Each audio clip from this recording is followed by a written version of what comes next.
Today, we're joined by Ann McKinney. She is our project manager, and Marcel Colon. He is our designer. Emily Cadell.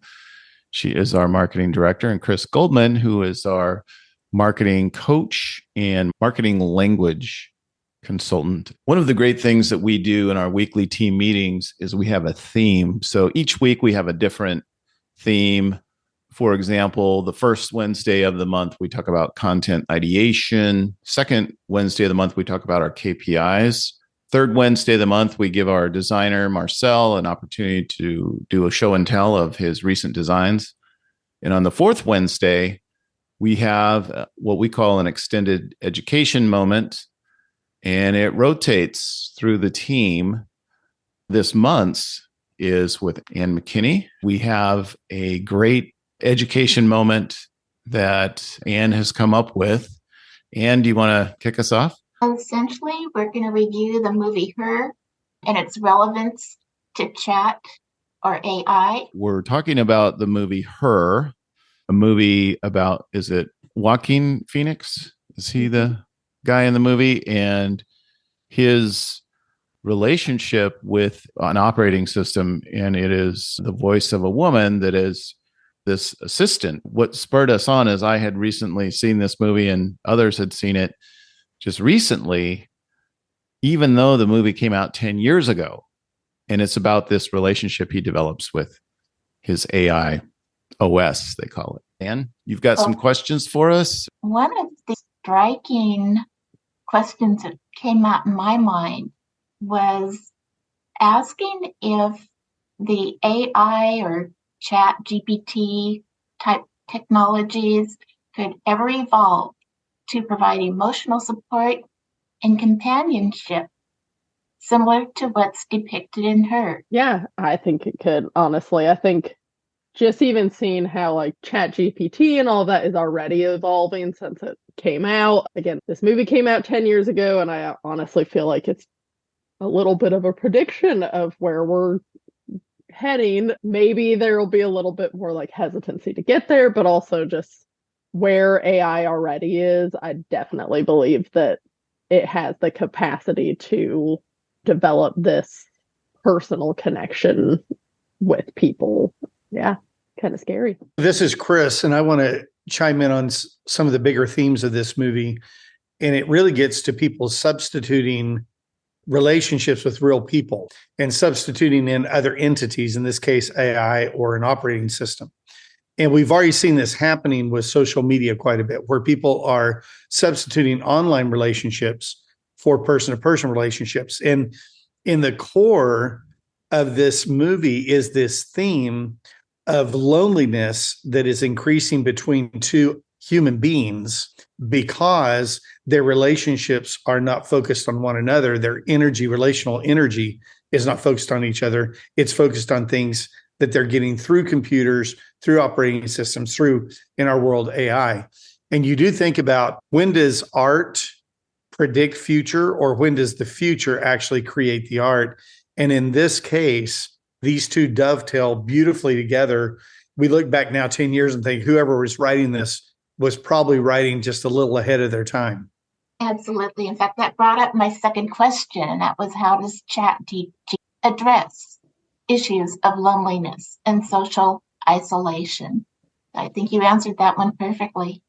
ChatGPT is what's called generative AI. So the premise of things like in generative AI is to finish your sentence, for example, or finish your thought. That's the idea. It's using this large language model to come up with a response to your question, but it's trying to use this language model to come up with the response that you want to hear in so many respects. If I need encouragement, the chatbot could potentially pick that up in my intonation or the questions I'm asking, or just the way that I'm asking, or even the way I'm breathing, and offer that up.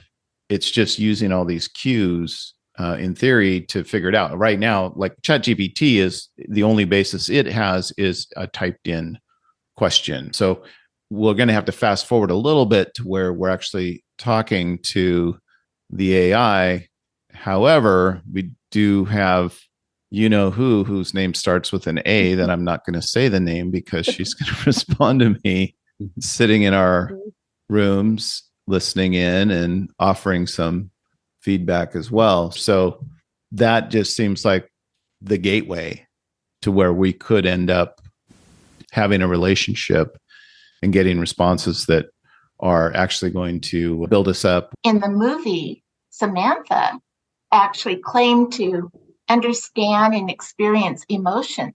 So do you think AI will become sentient in the future or able to perceive and feel things? This is Chris again. One of the things I would come in with is that language and conversation are the basis of relationship and understanding one another, correct? And one thing ChatGPT does is it uses language. It uses conversational prompts. For example, I just asked ChatGPT, how soon will I be able to have a conversation with you? And the response was, you're already having a conversation with me right now.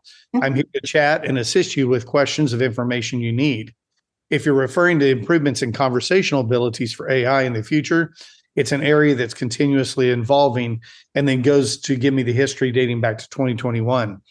So I can perceive just through words, feelings and emotions or attribute those. So whether it becomes sentient or not, the ability to detect emotion and feeling through language is going to be so enhanced every year as this evolves that I don't know that we'll be able to tell the difference between sentient or just great imitation. And I don't know that it really matters. If I'm a good imitator, does it matter if I'm sentient or not? Right? I guess I would say I'm a skeptic in that regard, just because of the complexity of our brain and what it takes us to be biologically sentient, and the fact that, and I'm looking at it just purely from a physical material standpoint, scientists are just now beginning to understand how the brain really operates. And what we're talking about, at least from my perspective, is kind of an artificial brain actually coming to life, is what I understand sentient to be. I just checked with our friend ChatGPT, who we call Chatty Cathy, aka Catherine. What does sentient mean as it refers to AI? And the answer I received was it refers to the hypothetical capability of an AI system to have subjective experiences, awareness, emotions, or consciousness, essential qualities that are considered unique to sentient beings like humans and certain animals. It goes on to talk about, in science fiction, sentient AIs are often depicted as having self-awareness, which brings back the classic from Space Odyssey, where the AI sentient detects the mission and figures out that it's going to need to kill everybody on the mission. The point of that movie was it did reach sentience, or it did become sentient, and then it went off the rails and did some bad things. So I think that's a question for me, is like all these bad things that can happen very quickly as we rely on it, especially if there's no moral standard. That does bring up another question. How will we know if an AI is alive? Yeah, this is Emily. I think Chris had kind of hit on the point of, will we know? Does it matter if we know if it's actually imitation or if it's real? And I don't know. That's a really interesting thing to think about when it comes down to, like we said earlier, the personal connection, what ethically is right. And if it did evolve into becoming this, is it ethical to even have this AI stuff do this? Can we prevent it? Can we stop it? I don't know. I think my question is, can we trust it? And a lot of what I've been reading is saying that some of these models, they don't even know how they work. No, they don't. They don't know how they're pulling the connections together. And there was actually just a breakthrough recently where they were able to actually understand better how the model was clustering different points of data.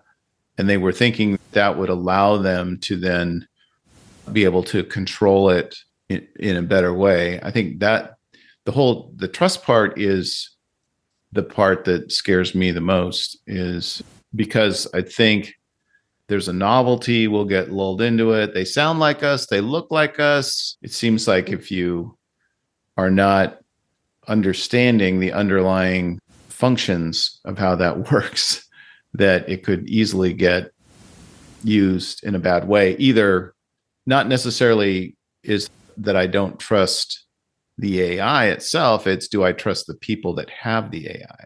Ultimately, all AI is based on programmers, right? So whoever is programming it, feeding it the information, can slant whether it will do something useful and valuable or something ultimately not.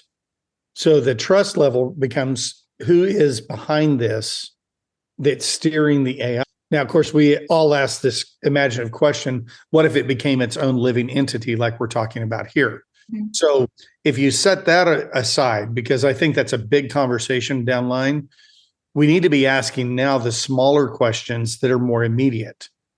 And that's going to help shape the future of it. So, for example, if I see a picture or video that looks real, I have to, at least in our already culture, be somewhat skeptical. Is it actually real? And what I'm reading, is it accurate? And I think in the middle of all of this, it becomes so difficult to have confidence at where we are right now because so many people are doing things that are not beneficial with it. One thing that could be helpful is if there are laws with respect to labeling. Was this generated using AI to produce it, or will it be attributed to an individual? I think it's important that we know how it was produced, and that really comes down to legislation and laws. The challenge that we have now, in my opinion, is that the technology is so far ahead of the law and so far ahead of even understanding. And then you go to Washington, D.C., and the folks that are sitting there don't have a chance or a clue to understand this stuff. And they're having some hearing with the CEO of Microsoft or the CEO of Google. How much are they really going to learn in some hearing versus really understanding what's happening? So that's one of my current fears, is that this stuff is so far out in front of legislation and laws. That brings up the issue of privacy and data security. And the system, at least in the movie Her, knew so many intimate details about Ted's life. The concept of AI having access to all that personal information in relation to privacy concerns is really concerning to me. And how do others feel about that? This is Emily again. Yeah, there's these like new photo apps. Upload a picture of your kid and like it'll show you what they're going to look like in 30 years. And I know people have just like, oh, sure, that sounds great. Nope, I'm not going to upload pictures of my kids to an AI system. But also I know I'm posting them on social media and that can always be taken itself. But just having that hesitancy, I think, is important, because I think just diving in and being like, yeah, this is awesome, can really get you into trouble, because I do think there's stuff that AI does not need to know about you, and how do you prevent that is a different question. But also, yeah, I definitely think I'm a lot more hesitant to use it in personal circumstances than a lot of people are. This is Chris again. I want to maybe flip the conversation just a little bit, because there's positive sides of all of this as well. I think the fear is really the biggest concern, legitimate concern we have. But for people who have struggles on loneliness and literally not being able to have conversation, you can imagine how that can, at some level, make you feel less isolated, that you can actually get words out. We talk about that as human beings, our need to get words out. I'm a very wordy person. I have to imagine a lot of people in my life would love for me to have conversation with AI before I conversation with them, just so I got my words out, right? And that way I can have a normal conversation. I can imagine that people who live alone or feel extremely isolated, being able to walk in and have a conversation back and forth with an operating system, AI entity, whatever, it could actually in and of itself could feel somewhat better. I think the danger is that we forget that machines by nature, and this little theological here, machines by nature don't have a soul. It makes it very different. And I even think some of the robotic stuff that they're trying to gravitate towards to imitate human to human contact through robotic relationship is going to be leaving people empty. However, a lot of the conversation right now dealing with different purposes of robots, for example, is being able to provide people with something they can touch and talk to that's not a human being, especially if they have a hard time developing and maintaining human relationships. I think if we lose human relationships, we're in real trouble. And substituting any kind of machinery for a relationship, and we do that already, by the way, right? You can go in a family where everybody's on their iPad, they're all on their phones, they're all sitting in the room, but they're actually avoiding each other by being connected with people not in the room. So one person I know recently started a new rule. They've got kids in the house that when you walk in their house, they have actual holders for everybody's and their Androids. So when you walk in, the first thing you do is you shelve your phones. And it is interesting. The first time I experienced that, I was like, what do we do? And then quickly we went into human mode. We play games, we chat with each other, we joke, we start telling stories. And it's really amazing that every time I walk into that household now and the phones go up in the little holsters, it gives life to the room. And I think it's something we need to watch and really think through. I think it brings up a very good point that ChatGPT can actually make issues of loneliness and isolation worse. It's an artificial relationship. It's not an emotional, true relationship with another human. And my final question, can our humanity survive AI? I sure hope so. It's based on a couple books that I've read, and like Stephen Hawkins and Yuval Harari of Sapiens. Yeah, I'm hopeful that it can. We've survived this far. I think that's one thing. I think if you go back 1,000 years, there was probably something else where people said, can humanity survive this? Y2K. Yeah. Yeah, 2K, or I'm not sure what it would be, but humanity has survived massive pandemics. Yeah. Humanity has survived a lot outside of some geological catastrophe or some asteroid hitting Earth. It seems like we'll be able to, maybe I'm just being Pollyanna about it, but I always feel like even though there are smart AIs and smart bots, there's always some smart humans too. I will say, in a conversation I was having with friends and family, one of the individuals in the room was a lawyer, and he made the comment. He said, I don't know where we go with it. They use it all the time in their firms. Legal firms are using ChatGPT specifically a lot. And they've got to watch it because sometimes it'll give bad information. So they have to really check it. But we got in this conversation about where does it end up with AI and all of that. And he said, I don't know where it ends up, but I do suspect in my heart of hearts, it is the beginning of the end of humanity. And I was really taken aback by that comment, thinking this is a really sharp individual who in reflection is just saying, I do think that some of the naysayers about this have something. We covered a lot of ground here today. Appreciate everybody's input. Thank you. This is a great conversation, and we'll have more conversations like this as well. So keep listening to the podcast. If you have any ideas for us to cover, let us know. Shoot an email to podcast@bizmkt